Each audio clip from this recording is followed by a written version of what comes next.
కార్మికుల ఐక్యత, కార్మికుల ఐక్యత.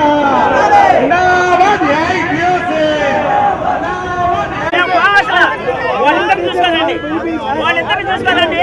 మేము ఐదుగురు లేకపోతాం, వాళ్ళ ఐదుగురిని చూసుకోవాలండి.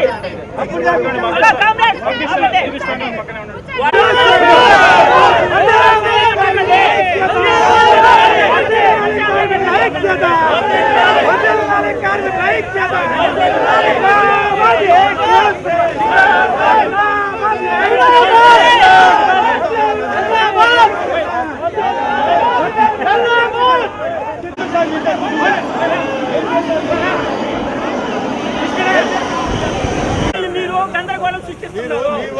ఎందుకు బేపక్షం సృష్టిస్తున్నారో చెప్పండి. మీరు జైల్లో పెట్టిన ఇబ్బంది లేదు.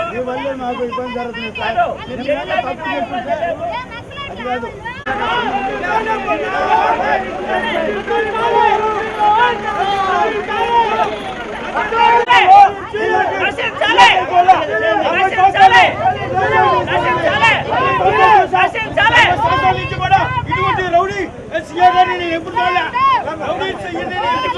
60 సంవత్సరాల నుంచి మేము ఎన్నో కార్యక్రమాలు చేసాం, ఎన్నో పోరాటాలు చేసాం.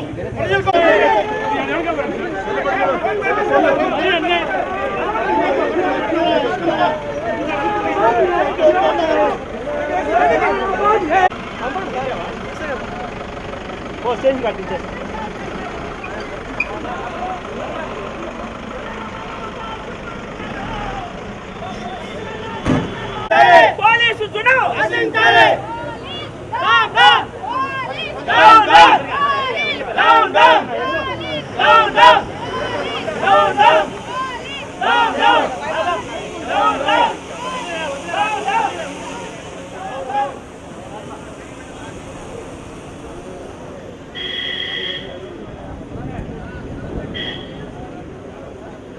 కేంద్ర రాష్ట్ర ప్రభుత్వాల ముందు వైఖరి.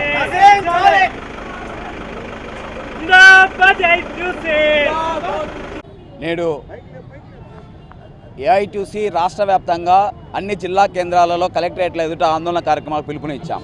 ప్రధానంగా మా డిమాండ్ 2 ఏళ్ల ఈ కూటమి ప్రభుత్వం, దేశంలో ఉన్నటువంటి కేంద్రంలో ఉన్నటువంటి నరేంద్ర మోడీ ప్రభుత్వం ఇవాళ కార్పొరేట్ శక్తులకు మిలాఖత్ అయిపోయి కుబేర్లను మరింత అపర కుబేర్లుగా మార్చడానికి ప్రయత్నం చేస్తూ ఉంది. వాళ్ళకి ఇండస్ట్రీస్ అన్ని కూడా అప్పనంగా అప్పచెప్పడానికి ప్రయత్నాలు చేస్తూ ఉంది. నిన్నగాక మొన్న చూసాం 3 లక్షల కోట్ల రూపాయలకు అధిపతులను చేశామని చెప్పేసి భారతదేశంలోనే ప్రకటించినటువంటి పరిస్థితి. ఇవాళ పట్టణాలలో ఉండేటువంటి వాళ్ళు 2 లక్షలు మించితేనక మీకు ఇచ్చేటువంటి సంక్షేమ పథకాలన్నీ కోతకొస్తామని చెప్పేసి చంద్రబాబు నాయుడు గారి ప్రభుత్వం ఉత్తర్వులు జారీ చేసింది. అంటే ఎవరి కోసం ఈ ప్రభుత్వం ఇవాళ మనగడ సాగి పరిపాలన చేస్తూ ఉందని చెప్పేసి మేము ఇవాళ అడుగుతూ ఉన్నాం. వాటితో పాటు 12వ PRCని విడుదల చేయమంటే 12వ PRC విషయంలో ఇవాళ రాష్ట్ర ప్రభుత్వం అనేటువంటిది ఎటువంటి చర్యలు తీసుకుంటున్నటువంటి పాపాన పోట్ల. ఇవాళ రాష్ట్ర కార్మిక శాఖ మంత్రి సుభాష్ గారు మాట్లాడుతూ ఉన్నారు. చంద్రబాబు నాయుడు గారు కార్మికులకు శ్రమ కోసం పనిచేసేటువంటి కార్మికుడు చంద్రబాబు నాయుడు అని చెప్పి ప్రకటిస్తూ ఉన్నారు. నిన్న విశాఖ ఎయిర్పోర్ట్ క్లోజ్ చేశారు. 10-15 ఏళ్ళుగా పనిచేసినటువంటి ఉద్యోగ కార్మికుల సిబ్బందిని అంతా కూడా ఇంటికి బయటికి పంపించినటువంటి పరిస్థితి. ఇవాళ 10 ఏళ్ల పాటు ఆ ఎయిర్పోర్ట్కి ఇచ్చినటువంటి MBR కన్స్ట్రక్షన్కి సంబంధించినటువంటి కంపెనీకి 10 ఏళ్ల పాటు వాళ్ళే దోచుకోవాలట, ప్రభుత్వానికి ₹1 చెల్లించారంట.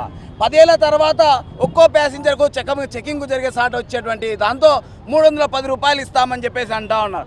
అంటే ప్రభుత్వంకి వచ్చే ఆదాయాన్ని తగ్గించుకొని కార్పొరేట్లకు లక్షల కోట్ల రూపాయలు ఇవాళ అప్పచెప్పడానికి రాష్ట్రంలో కేంద్రంలో ఉన్నటువంటి ఈ 2 ప్రభుత్వాలు ప్రయత్నం చేస్తూ ఉన్నాయి. అంటే ఎవరి సంక్షేమాన్ని ఇవాళ పాటిస్తూ ఉన్నాయి ఇవాళ చంద్రబాబు నాయుడు గారు కానీ మోడీ గారు కానీ. ఇది అత్యంత దుర్మార్గకరమైన పరిస్థితి.